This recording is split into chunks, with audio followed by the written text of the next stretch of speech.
All right, I'm going to thank my newest Patreon sponsors first. We have Boost Road Dog. You know who you are. I know who you are. Thank you for your support. I support you completely. I cannot wait to see the results of the thing that you're doing. Thank you so much for your sponsorship. We also have Sailor Cosmos, traveling the world of Doctor Who and Major Tom. We also have Big H Sven Blad. We have Martian Kai and Theas. Grizzle, Bios, Joshi Bar, Bippity Boppity, whatever, Joe Pro, Jana Bullock, Wildcuz 99, Luciano, Eduardo, Doggo Snake, Tony Davis, Lil Choo Choo, Scott Wisher, Paul Darn, Picklesheimer, Julia, Sunglasses, J. Ole, I1 Victims, Aaron Sicarius, Juggernaut Graphics, Ray Shige, Adam K, Kevin Mullen, Dan Work, Terrence, Matthew Pilachushka, Justin Stein, Ace of Trace, Renee, Valdez, Tej, and Jeff. All right, we're heading to TJPW, Houston. We'll see you very soon. The drive to Houston is about 3 to 4 hours, depending on traffic or RNG. I start the journey in the afternoon. In a lot of ways, this journey could be seen as a hero's journey, venturing into the unknown, returning as a new person with new insight. But I'm terrible at making these, and I forgot to record the end journey. I didn't film my drive, but I did stop at a Buc-ee's. I mean, you have to. It's a requirement, like a rite of passage. Or in my case, I was hungry, needed to use their sparkly clean restrooms, check out their outlandish merch. Look at these beavers here. Look at this cat. And get a nice coffee.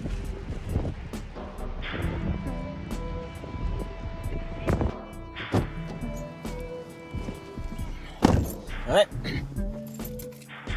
Mainly because I wanted coffee and use the restroom and stuff. Got some beaver. The food? It's alright. They're just chips. The candy I love, though.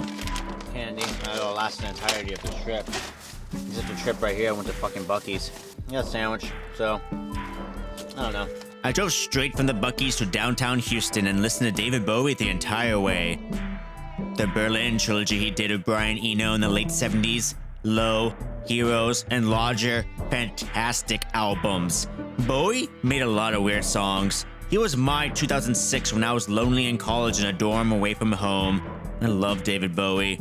Now, I'm not a fan of Houston, but the hotel I stayed at was total vibes. The hotel was a repurposed apartment buildings from ways ago, and it had these industrial pipes leading me to my room. You can tell it's old, but I love the vibe. I did think about staying another day just to sleep in and write, but the shower didn't understand the meaning of hot water.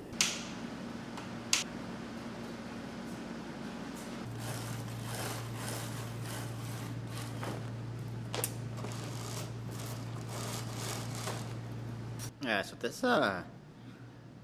this hotel's this is better than my apartment was. It feels like sitcom.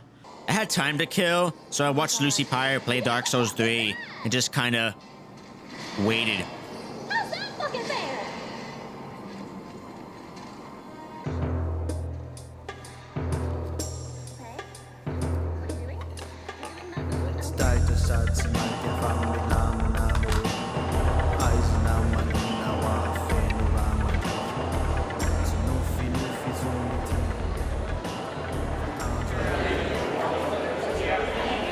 Hi, Veda. And I want everyone in this arena to help us kick things off with a bang. Okay? Join me. And when we hit one, let's hear the loudest cheer you've got all together. Are you ready?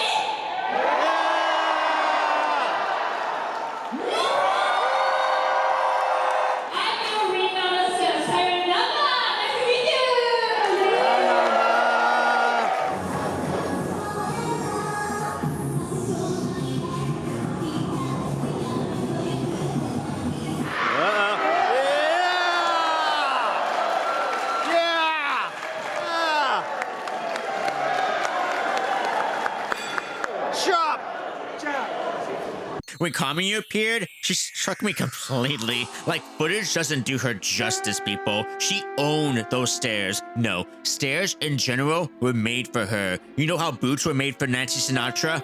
Well, stairs were made for Kamiyu. God damn! Maki Ito, in my opinion, had the best performances from both shows. I give the cutest in the world a lot of credit for the work she's putting into her performances. I got to yell Ito-chan with 400 Houston weebs.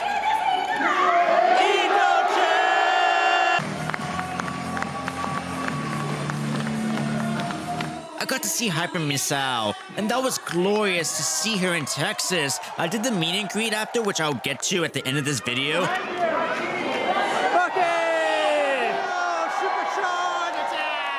People did recognize me from my voice, which surprised me. But they were also very, very kind. I met supporters like Paul, Rob, and Mr. Morin there. A guy named Brian celebrated his 69th birthday at TJPW and said he relied on my Hyper Masao videos to get into a better mood.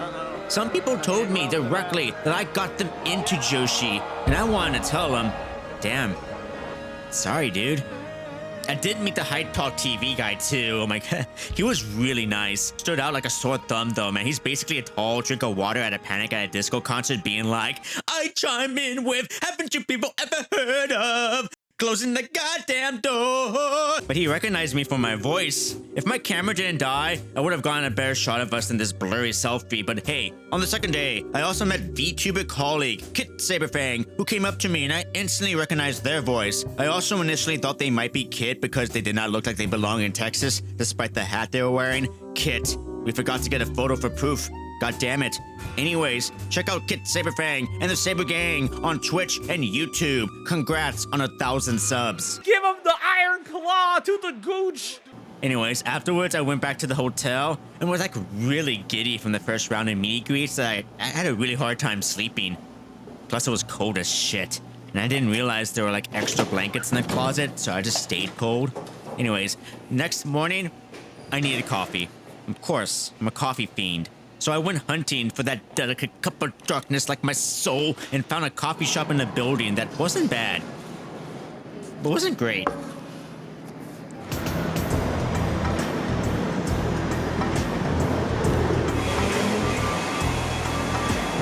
They didn't have much food, so I went looking for breakfast. I found this fancy brunch place that served $7 waffles, and I brought that and a coffee. These waffles, though, were covered in Cinnamon Toast Crunch and were delicious. A guy next to me then asked me if I was a photographer. I said filmmaker, and he asked if I could shoot something for him that very night. And I asked what he did, and he replied, everything. What do you think, Shino Suzuki?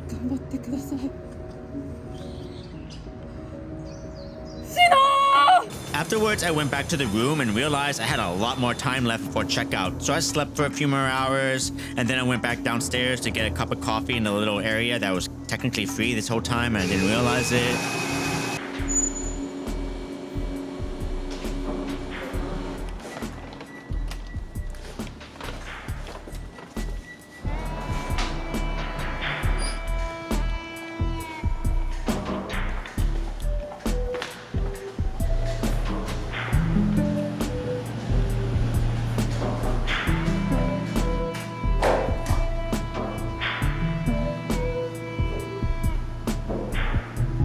Then I spent the rest of the time on Twitch oscillating between Park and Harbor, Lucy Pyre, and Hassan.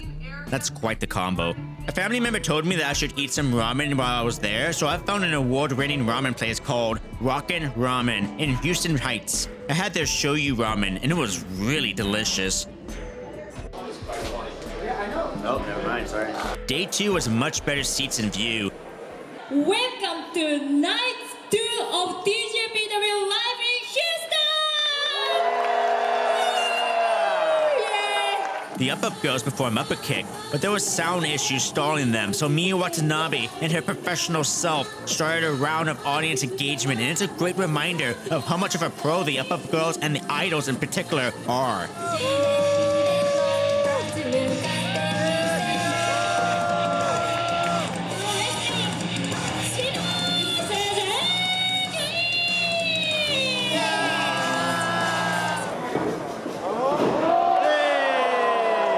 I got this great view of Palmu in the gotcha balls, and then Kamiyu after being beat up by Palmu, and then wait for Wakana's reaction.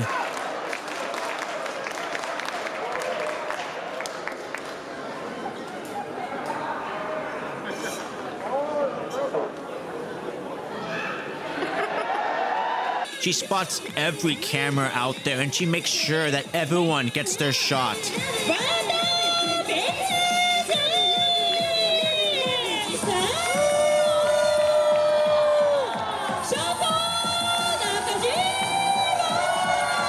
We are tag champions.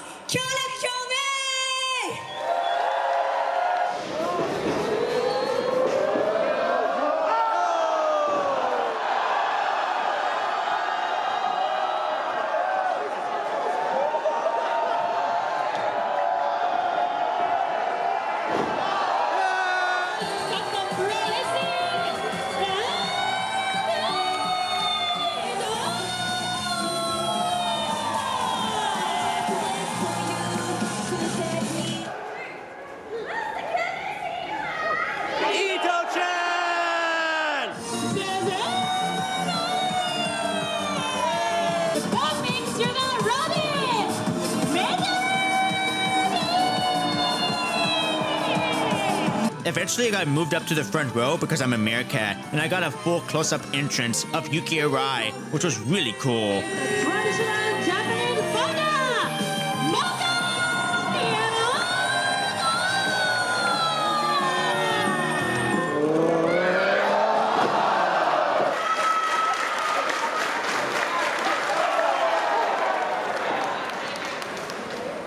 It's worth pointing out how much of a one-to-one Mizuki is from screen to real life. She's exactly the size, adorableness, and contains all the sugary vibes that you expect. Like, listen to my reaction when I first saw her on day one. I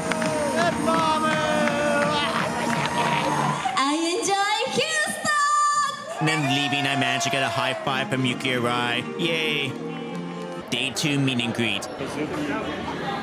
I'm dropping shit. Meerkat, come on, dude. I'm dropping shit. I'm a mess right now. I'm just a mess. I started with Palm Harajuku because she was right in front of me. She was wearing her Bucky's gear, and I told her how she got me into TJPW. Palm is a cartoon, and she is such a real-life living cartoon in person, people. She went, hi. She saw my name as Meerkat and went, Meerkato. Oh, I am a beaver. And put on her Bucky's hoodie. She's amazing. I met Wakana, people, and she remembered my video I made on her. She saw my name and went, ah, I remember. Well, not like that, but you know, it was very, very cool though. Wakana is a star. I told her that. I went, you are a star. For the record though, I didn't go around promoting my channel. That felt cringe to do. I had them sign the portraits as Meerkat Ultra and that was it. Sayori Namba was next, and you have to meet Namba. It's a requirement. Namba is my height, people. She is stunning. Pictures do not do Namba justice. I say that as unparasocially as possible. Or you can take this parasocial assessment on Sayori Namba in the description below. I'm serious, take it. I got to say, oh hi Namba, and that she was ultra talented and wished all her ambitions to come true. I also brought her photo book because it's right in front of you when you see her. And, you know, she didn't ask, but it's Namba's photo book. You know, if Namba's photo book is in front of you, well, you buy Namba's photo book in front of you to make Namba happy, damn it. This photo is the only one I look good into. Relative to Namba, that is. Finally, I met Hyper Misao, my superhero. I knew I would meet Misao, but I wasn't prepared for it. She is also my height, so I was staring directly into Misao's eyes, and honestly, I didn't know what to say to my Superman. She is my hero, and one of my favorites ever. A true creative genius, an auteur in wrestling. Someone whose own story resonates with me greatly, and she inspires me constantly. But all I could say to her was a quiet, you are my favorite in TJPW, and not much else. It was kind of awkward, honestly. She did tell me my Meerkat name was interesting, which, you know, means that it's totally weird. These Texans are so weird. Oh. I met a superhero, and it brought me much joy. But maybe next time I can actually tell her how awesome she is. Next day, I immediately met Shino Suzuki because as you can see from my stupid overjoyed grin, I'm a big fan of Shino Suzuki. She is very talkative and asked a lot of questions. Tour guide? Yeah, she guided the conversation to where even the most introverted person would be able to have a conversation and a lasting memory. Yes, those are idols. Idols is what they are. I met Kamiyu afterwards, and this woman is literally casual. Perhaps because I saw Shino right next to her before I saw her, but man, she felt like she was just moving at sloth speed. Not out of apathy, but rather, why exert more effort into moving? Like, why? Why? She is all vibes and, like, this is the only photo we took and she slayed it, people. But look at Yuki Arai. Speaking of Arai, I did meet Yuki Arai. Fun note, as I was waiting, a tall girl in front of me was apparently having her anime quest fulfilled. She met her mortal enemy in Miss Arai. Arai is big text though. She slayed that hat. She read my name and went, "Ah, Meerkato?" and did a cute animal pose to imitate a meerkat. It was adorable. Also, speaking of cute, I met Mizuki, who was the last I met. I wanted to feel her sugary energy because she has loads of it. Mizuki just smiled a lot, and I kept it quick with the majority of the women. Sign, say hi, take a photo, look like a goblin. But with Raku, oh Raku, our Lord God Raku, is a hustler. First off, Raku upsold me her shirt and practically bullied me with her soft God voice. You can't deny God's will, people. God asks you to buy a shirt, you buy it. But here's what happened. Raku went, your shirt is cute. And I'm like, oh, thank you, Raku. And then Raku like, you want shirt? And then she points to her really nice quality shirt and just kind of just hands it to me immediately. And then I'm like, okay. It was just that easy. She hustled me that easy. That's all it takes, people. And you know what? It was worth it. High quality shirt. I will wear this at random events in life. But when she hustled me into her shirt, my assumption was that it was $40, like every other Joshi in the arena. No, not Raku. Raku demanded $50 in one meeting. Raku cleaned me out of the rest of my cash. Again, worth it. But it's funny how much she hustles, and I know she does because others have said they were upsold by Raku too. And Raku kept the names of everyone she signed for on a notebook paper. God was keeping tally, people. She was like Gimli. 90! 20! In my headcanon, Raku went back to the hotel and smoked a big ol' cigar with the other women, and in a scruffy New York mob boss voice, she goes, "How much you get it for?" And Shino like, "Still have dozens of shirts." And Raku like, "You gotta bully them with your cuteness, girl. You gotta force them. They will buy it. They are simps." Mike Wazowski. I came home tired, but filled with immense joy. I missed my cat, and she responded by sleeping on my legs, trapping me so I couldn't leave her again. And I remember tearing up, like legit, and it struck me. Because these were tears of joy. And for the life of me, I cannot remember when I cried out of joy. It was the recharge I needed. But it was something a guy named Rob said to me. Your channel is our therapy as much as it's therapy for you. And it's absolutely true. That's the new slogan for the channel along with Choose the Fun Door. And what the hell did I just watch? I started making Joshi content to get out of depression, and somewhere along the way I just kept making content to keep the depression at bay and grow my channel, like it's the Night Rain fire thingy trying to keep it at bay. But after meeting with people, I realized that my content can, indeed, influence people into watching TJPW. That's something I never expected, being a gateway. But it did make me think about my channel more and more. The thing about me as a content creator is that I'm pretty bad at it. Not the actual content thing itself, I think I'm pretty good at that, but everything else, optimization of monetization, ads, etc., the type of content I should probably be making after I reach my arguable peak growth period in the 5-star, you know, more stardom. No, but the burnouts, the real life stress, the depression, etc., you know, no downer material right now. My problem is that I still view my channel and my content as art. And I view the Meerkat as this art project for me to portray. Because if you're not aware by now, people, you know, the Meerkat is just a character of an overly manic and hyper Joshi fan who used to go borderline too far and be really annoying about it until about a year and a half ago when I started to morph into something else and just started using my normal voice and just exaggerated my actual feelings towards people, you know? Like my Saki Kashima videos. Do I like Saki Kashima? Yes, she's one of my favorites. In real life, will you see me be going, this little demon of evil? No. No. It's just a bit. You know, I'm just being exaggerating for the memes. Because it's funny for me, and it's a good way to just release. For someone that's introverted and that's filled with anxiety as me, that's the best way for me to go forward and expressing myself. Because in the end of the day, I'm just a fucking sad theater kid wizard dork. You know, and I like wrestling, and I like acting, and I like film, and I like music, and I like Nier Automata. What I'm trying to say, though, people, is... oh, I don't know what I'm doing.